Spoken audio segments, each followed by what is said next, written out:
തലസ്ഥാനത്തിന് നഗരപിതാവെ ചുമതലയേറ്റ വി രാജേഷിന് ആദ്യമെത്തിയ പരാതി മുൻ മേയർ ആര്യ രാജേന്ദ്രന്റെ അഴിമതി ആരോപണങ്ങളാണ്.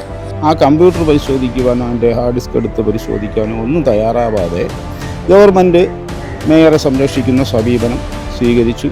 തലസ്ഥാനത്ത് കഴിഞ്ഞ 5 വർഷക്കാലം നടന്നുവെന്ന് പറയപ്പെടുന്ന ഗുരുതര അഴിമതികളുടെ ചർച്ചകളാണ് ഇപ്പോൾ മുന്നോട്ട് വരുന്നത്. എന്നെങ്കിൽ അന്ന് തന്നെ മേയർ രാജിവെക്കേണ്ടി വരുമായി. സ്വാഭാവികമായിട്ടും ഈ പൊതുസമൂഹത്തിന് മൊത്തം അറിയാം, ആ ഓഫീസിൽ നിന്ന് മേയറാണ് പാർട്ടി സെക്രട്ടറി കത്ത് ലെറ്റർ പാഡിൽ തന്നെ കൊടുത്തത്.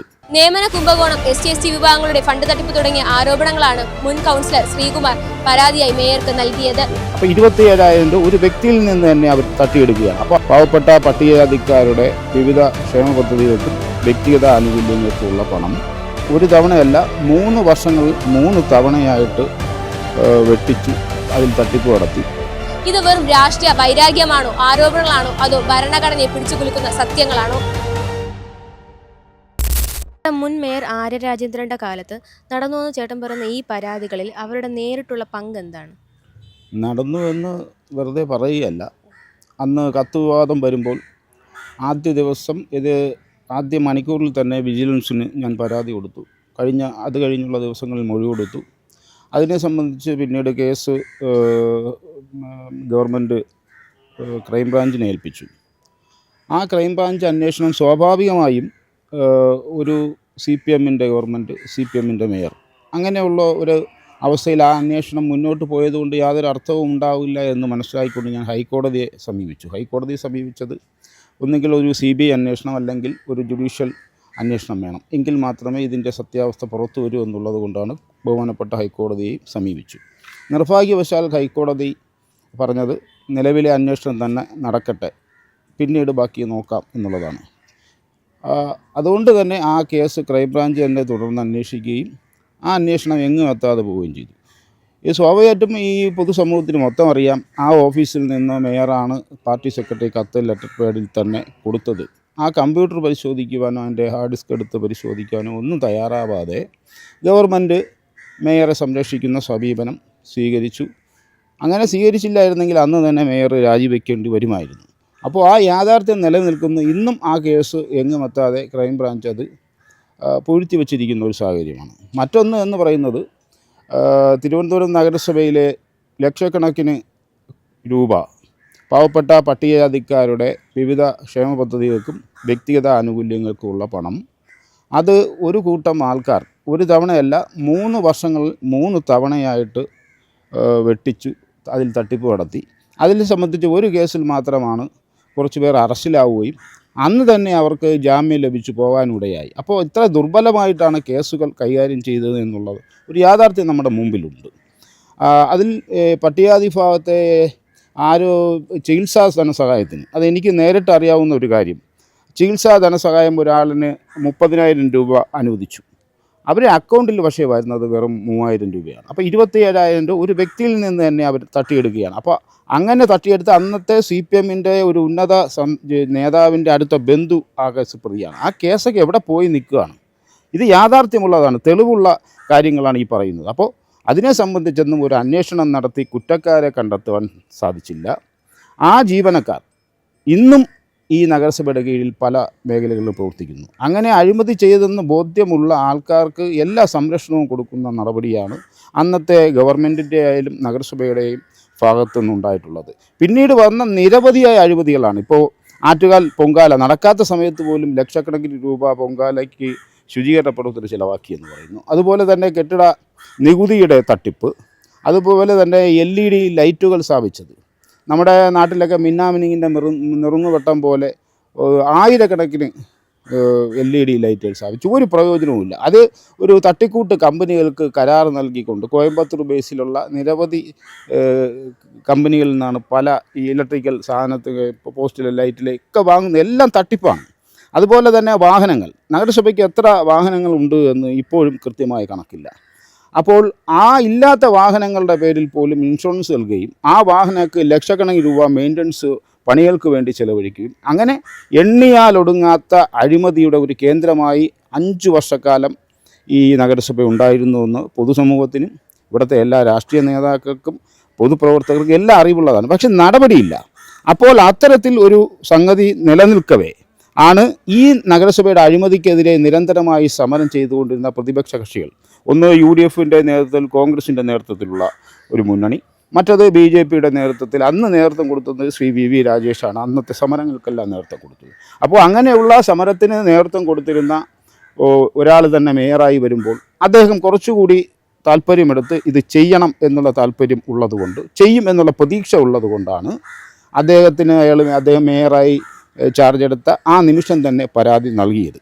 അപ്പോൾ അദ്ദേഹം എന്നോട് പറഞ്ഞത് ഇത് ഗൗരവമായി പരിശോധിക്കുമെന്ന് പറഞ്ഞു. പക്ഷേ ഇനി എന്തെങ്കിലും ഒത്തുതീർപ്പ് ഉണ്ടാകുകയാണെങ്കിൽ മറ്റ് നിയമ നടപടിയിലോട്ട് പോകുവാനാണ് ഞാൻ കാത്തിരിക്കുന്നത്.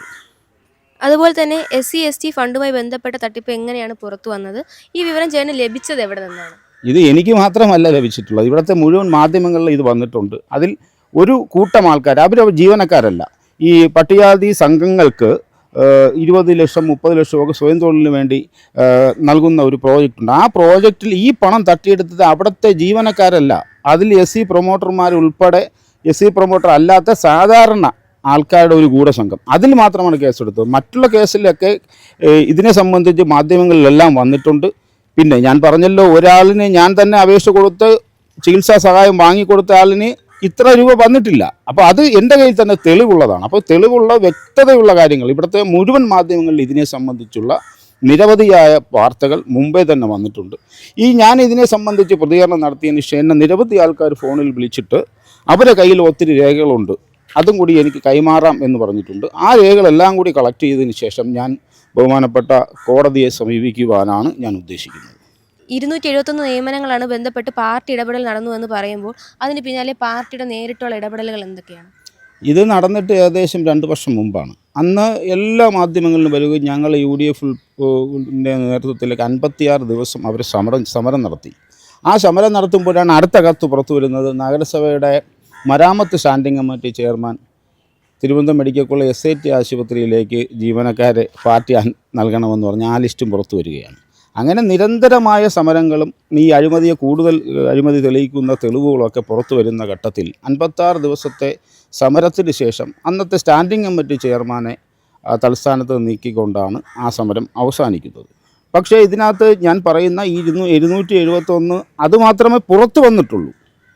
പുറത്തു വരാത്ത 100 കണക്കിന് നിയമനങ്ങളുണ്ട്. അത് എംപ്ലോയ്മെൻറ്റ് ഒന്നുമില്ലാതെ തന്നെ പൂർണ്ണമായും പാർട്ടി സഖാക്കളുടെ കുടുംബങ്ങൾക്ക്, അവരുടെ CPMൻ്റെ പ്രവർത്തകർക്ക് മാത്രം നൽകിയ നിയമനങ്ങൾ. ഞാൻ ആവശ്യപ്പെടുന്ന ഈ 5 വർഷം നടത്തിയ നിയമനങ്ങൾ, താൽക്കാലിക നിയമനങ്ങളുടെ ലിസ്റ്റ് പ്രസിദ്ധീകരിക്കണം. അതുപോലെ തന്നെ ഈ SC/ST ഫണ്ട് നഷ്ടപ്പെട്ടവരുടെ ലിസ്റ്റ് പ്രസിദ്ധീകരിക്കണം. 100 കണക്കിന് ആൾക്കാർക്ക് ഈ ഫണ്ട് നഷ്ടപ്പെട്ടു. അവരുടെ യോഗം തന്നെ മേയർ വിളിച്ചു ചേർത്തുകൊണ്ട് അവർക്ക് നഷ്ടപ്പെട്ട തുക എത്രയാണോ അത്രയും നഗരസഭ അവർക്ക് കൈമാറാൻ തയ്യാറാകണം. കാര്യം ഇത് നഗരസഭയുടെ ഭാഗത്തുണ്ടായ ഗുരുതരമായ വീഴ്ച കൊണ്ടാണ് പാവപ്പെട്ട രോഗികൾക്കുൾപ്പെടെയുള്ളവർക്ക് അവരുടെ SC ഫണ്ടിൽ നിന്നുള്ള ആനുകൂല്യം ലഭിക്കാതെ പോയത്. അതിന് മേയർ മുൻകൈ എടുക്കും എന്നാണ് ഞാൻ കരുതുന്നത്. കാര്യം 100 കണക്കിന് പട്ടികജാതിക്കാർ, ഒരു ഗതിയും പരഗതിയും ഇല്ലാത്തവരാണ് ചികിത്സാ സഹായം ഉൾപ്പെടെ ആവശ്യപ്പെട്ട് ഗവൺമെൻറ്റിന് അപേക്ഷ നൽകി. ആ ചികിത്സാ സഹായം ഗവൺമെൻറ്റിൽ നിന്നും പട്ടികജാതി വികസന വകുപ്പിൽ നിന്നും കിട്ടിയ പണമാണ് ഈ തരത്തിൽ തട്ടിയെടുത്തത്. അപ്പോൾ അതിനെ സംബന്ധിച്ച് ഇതൊക്കെ രേഖകളുള്ളതാണ്. ഞാൻ മനസ്സിലാക്കിയിടത്തോളം ഇവിടെ ഒരു തിരഞ്ഞെടുപ്പ് റിസൾട്ട് വന്നതിന് ശേഷം തന്നെ അവിടെ നിന്ന് നഗരസഭയിൽ നിന്ന് ഇതുമായി ബന്ധപ്പെട്ട അഴിമതികളുടെ 200ഓളം ഫയലുകൾ അവിടെ നിന്ന് കടത്തിക്കൊണ്ടുപോയി എന്നാണ് ഞാൻ മനസ്സിലാക്കുന്നത്. ഇതിനെക്കുറിച്ചൊക്കെ ഒരു സമഗ്രമായ ഫയലുകൾ ഇപ്പോൾ ഉണ്ടോ, ആ ഫയലുകൾ ആരാണ് അവിടെ നിന്ന് കടത്തിക്കൊണ്ടുപോയത്, ഇതിനെക്കുറിച്ചൊക്കെ തന്നെ ഒരു വ്യക്തമായ അന്വേഷണം ഉണ്ടാകണം. ബഹുമാനപ്പെട്ട മേയറുടെ ഭാഗത്തുനിന്ന് ഞാൻ അറിഞ്ഞത് ആഭ്യന്തരമായ അന്വേഷണം നടത്തും എന്ന് പറയാം. അത് നല്ലതാണ്. ആഭ്യന്തരമായ അന്വേഷണം നടത്തി കാര്യങ്ങളുടെ കൃത്യത വരുത്താൻ സാധിക്കും. ഈ കൃത്യത വരുത്തിയിട്ട് ഇത് വിജിലൻസിനെ പോലെയുള്ള സംവിധാനങ്ങളെ ഏൽപ്പിച്ചുകൊണ്ട് അന്വേഷണം നടത്തി കുറ്റക്കാർക്കെതിരെ കർശന മാതൃകാപരമായ നടപടി സ്വീകരിക്കണം എന്നാണ് എൻ്റെ അഭിപ്രായം. തീർച്ചയായിട്ടും ഒരു ഭരണ സംവിധാനത്തിൽ ആ ഭരണ സംവിധാനത്തിൻ്റെ നേതൃസ്ഥാനത്തിരിക്കുന്നവരുടെ കഴിവുകേടാണ് ഈ ഉദ്യോഗസ്ഥർക്ക് ഇത്തരം തോന്നിയ രീതിയിൽ പ്രവർത്തിക്കാൻ സാധിക്കുന്നത്. അത് ഒരു ഭാഗത്ത് നിൽക്കുമ്പോൾ ഒരു ഭാഗത്ത് ഉദ്യോഗസ്ഥരും ഭരണാധികാരികളും തമ്മിലുള്ള കൂട്ടുകച്ചവടവും അവിടെ നടക്കുന്നുണ്ട്. അതുമാത്രവുമല്ല, പ്രായം കുറഞ്ഞ ഒരു മേയറെ കൊണ്ട് ഇരുത്തിക്കൊണ്ട് പിന്നിൽ നിന്ന് നയിച്ച വേറെ ചില ആൾക്കാരുണ്ട്. ആ ആൾക്കാരിലേക്ക് അന്വേഷണം എങ്ങനെ എത്തും എന്നുള്ളതൊരു ചോദ്യമാണ്. കാര്യം അത് ഒരു തെളിവുള്ള കാര്യമല്ല. പിന്നിൽ നിന്നുകൊണ്ട് അങ്ങനെ ചെയ്യൂ ഇങ്ങനെ ചെയ്യൂ എന്ന് പറഞ്ഞ് ചെയ്യിപ്പിക്കുന്ന ആൾക്കാരെ കൂടി ഇതിൽ പ്രതിയാക്കേണ്ടതാണ്. പക്ഷേ അതിന് എത്രത്തോളം തെളിവ് ലഭിക്കും എന്ന് എനിക്ക് സംശയമാണ്. പക്ഷേ ഇതിൽ അധികാര സ്ഥാനത്തിരിക്കുന്നവർ ഇതിൻ്റെ ഒന്നാമത്തെ പ്രതികളാണ്. അതിൻ്റെ രണ്ടാമത്തെ പ്രതികൾ അവിടുത്തെ ജീവനക്കാരാണ്. അത് സർവീസ് സംഘടനകളുടെ നേതാക്കളാണ്. ഞാൻ ഒരു കാര്യം കൂടി സൂചിപ്പിക്കാൻ ആഗ്രഹിക്കുന്നു. ഈ മേയറുടെ ഒപ്പം സ്റ്റാൻഡിംഗ് കമ്മിറ്റിയുടെ ചെയർപേഴ്സണായിരുന്ന വഞ്ചിയൂരത്തെ കൗൺസിലർ, ആ കൗൺസിലർ തിരഞ്ഞെടുപ്പ് റിസൾട്ട് വന്ന ആ ദിവസം തന്നെ തൻ്റെ ഫേസ്ബുക്കിൽ ഒരു പോസ്റ്റ് ഇട്ടല്ലോ ഈ മേയറുടെ നടപടികളെക്കുറിച്ചാണ്. ഉന്നതന്മാരെ കാണുമ്പോൾ താണു വണങ്ങുകയും തന്നെക്കാൾ കീഴിലുള്ളവരെ പുച്ഛത്തോടും കാണുന്ന ഒരാളാണെന്ന് ഞങ്ങളല്ല പറഞ്ഞത്. അവരോടൊപ്പം ആ ഭരണസമിതിയിൽ അംഗമായിരുന്ന ഒരു ചെയർപേഴ്സൺ പറയുകയാണ്. അതിനപ്പുറം ഒരു തെളിവ് ഞങ്ങൾ തരേണ്ടതില്ലല്ലോ. ഞങ്ങൾ പ്രതിപക്ഷ കക്ഷി എന്ന നിലയിൽ പറയുന്നതിൽ വേണമെങ്കിൽ അത് രാഷ്ട്രീയമാണെന്ന് പറയാം. പക്ഷേ അവരോടൊപ്പം നിന്ന ഒരു സ്റ്റാൻഡിംഗ് കമ്മിറ്റി വഞ്ചിയൂരത്തെ കൗൺസിലർ തന്നെ പറയുമ്പോൾ അതിനപ്പുറം ഒരു സാക്ഷ്യപ്പെടുത്തലിൻ്റെ ആവശ്യമില്ല. പാർട്ടിയുടെ ജില്ലാ കമ്മിറ്റിയുടെ മീറ്റിങ്ങിലും 3 ജില്ലാ കമ്മിറ്റി അംഗങ്ങൾ ഈ മേയറുടെ കഴിഞ്ഞ കാലത്തെ പ്രവർത്തനമാണ് പരാജയത്തിന് ഇടയാക്കിയതെന്നും ഈ അഴിമതി വന്ന സമയത്ത് തന്നെ ഇദ്ദേഹത്തെ മാറ്റിയിരുന്നെങ്കിൽ പാർട്ടിക്ക് ഇത്രയും അധപ്പതനം ഉണ്ടാകില്ല എന്ന് പറയും. ഇപ്പോൾ BJPക്ക് 35 കൗൺസിലർമാരിൽ നിന്ന് അവർ 50ലേക്ക് പോയി, 15 കൗൺസിലർമാർ പ്ലസ്സായി. കോൺഗ്രസ്സിന് 10ൽ നിന്നും 19ലേക്ക് പോയി. നമ്മുടെ ഒരു റിബലായിരുന്ന ആളും കൂടെ ചെയ്യുമ്പോൾ 20 പേര്. അപ്പം കോൺഗ്രസ്സിനും BJPക്കും ഇരട്ടിയായി വർദ്ധിച്ചപ്പോൾ സീറ്റുകൾ മൊത്തം നഷ്ടപ്പെട്ടത് CPMനും ഇടതുപക്ഷത്തിന് മാത്രമാണ്. അപ്പോൾ അതിൻ്റെ ഉത്തരവാദിത്വം ആർക്കാണോ? ഞങ്ങൾക്കല്ലല്ലോ, പ്രതിപക്ഷത്തുള്ള ഞങ്ങൾക്കാർക്കുമല്ല. അതിൻ്റെ ഉത്തരവാദിത്വം ഈ മേയറിനും ഈ ജില്ലാ കമ്മിറ്റിക്കും ഈ മേയറെ എല്ലാ തലത്തിലും സപ്പോർട്ട് ചെയ്ത ബഹുമാനപ്പെട്ട മുഖ്യമന്ത്രിക്കും കുടുംബാംഗങ്ങൾക്കും കൂടിയാണ്. കാര്യം അവരെല്ലാവരും കൂടി ചേർന്നാണ് ഈ ആര്യ രാജേന്ദ്രനെ ഇത്രയും അഴിമതികളും ആരോപണങ്ങളും ഉണ്ടായിട്ടും സംരക്ഷിച്ച് നിർത്തിയത്. ഈ പാർട്ടിയും മുഖ്യമന്ത്രിയുമായി ബന്ധപ്പെട്ടവരുമാണ്. പരാതി നൽകിയതിന് ശേഷം ചേട്ടന് രാഷ്ട്രീയപരമായ ഭീഷണിയോ സമ്മർദ്ദങ്ങളോ ഉണ്ടായിട്ടുണ്ടോ? ഇതൊക്കെ സിനിമാ കഥകളിൽ മാത്രം കാണുന്നതാണ്. ഞാൻ 10-35 വർഷമായി സജീവ രാഷ്ട്രീയത്തിൽ നിൽക്കുന്ന ആളാണ്. അഴിമതിക്കെതിരെ അനീതിക്കെതിരെ നിരന്തരമായ പോരാട്ടം നടത്തി. എന്നെ ഇന്നുവരെ ഒരാളും ഭീഷണിപ്പെടുത്തിയിട്ടില്ല. നാളുകളിലും ഭീഷണിപ്പെടുത്താൻ വരുമെന്ന് കരുതുന്നുമില്ല. കാര്യം ഈ പൊതുസമൂഹത്തിൽ നിൽക്കുമ്പോൾ എനിക്കുള്ള പിന്തുണ എന്തെന്നും എനിക്ക് എന്തൊക്കെ കഴിയുമെന്നും ഒക്കെ എനിക്ക് നല്ല ബോധ്യമുണ്ട്. ആ തരത്തിൽ ഇതൊക്കെ പണ്ട് 10-25 വർഷം മുമ്പ് കണ്ണൂരിൽ ഒരുപക്ഷെ രാഷ്ട്രീയത്തിലുണ്ടാവും. തിരുവനന്തപുരത്ത് രാഷ്ട്രീയത്തിൽ ഇതൊന്നും സാധ്യമാവുന്ന കാര്യമല്ല. ഞങ്ങൾ പൂർണ്ണ ആത്മവിശ്വാസത്തിൽ ഈ പാർട്ടിക്ക്, എനിക്കും എൻ്റെ പാർട്ടിക്കും ഇതിന് ചെയ്യാനുള്ള എല്ലാ സംവിധാനങ്ങളുമുണ്ട്. ഞങ്ങൾ ജനങ്ങൾക്ക് വേണ്ടിയുള്ള പോരാട്ടം തുടരും. അതിൽ ഒരു ഭീഷണിയും ഉണ്ടാവാൻ സാധ്യതയില്ല. ആ ഭീഷണിയൊന്നും വകവയ്ക്കുന്ന ആൾക്കാരുമല്ല. ഈ കേസിൽ ചേട്ടൻ ആഗ്രഹിക്കുന്ന അന്തിമ നീതി എന്താണ്? അന്തിമ നീതി എന്ന് പറയുന്നത് അഴിമതിക്കാരെ പൂർണ്ണമായും ഈ ഭരണ സംവിധാനത്തിൽ നിന്ന് പുറത്താക്കണം. പിന്നെ നഷ്ടപ്പെട്ട പട്ടികജാതി വിഭാഗത്തിലെ ആൾക്കാർക്ക് കിട്ടേണ്ട ആനുകൂല്യങ്ങൾ എത്രയോ ലക്ഷക്കണക്കിന് രൂപ അവർക്ക് നഷ്ടപ്പെട്ടു. ഇത് ഓരോ വ്യക്തികളുടെയും കയ്യിലെത്തിക്കണം. കാര്യം അവർക്ക് അർഹതപ്പെട്ടത് സംസ്ഥാന ഗവൺമെൻറ്റിൻ്റെ കയ്യിൽ നിന്നും പട്ടികജാതി വികസന വകുപ്പിൽ നിന്നും നഗരസഭയിലേക്ക് വന്ന ഫണ്ടാണ്.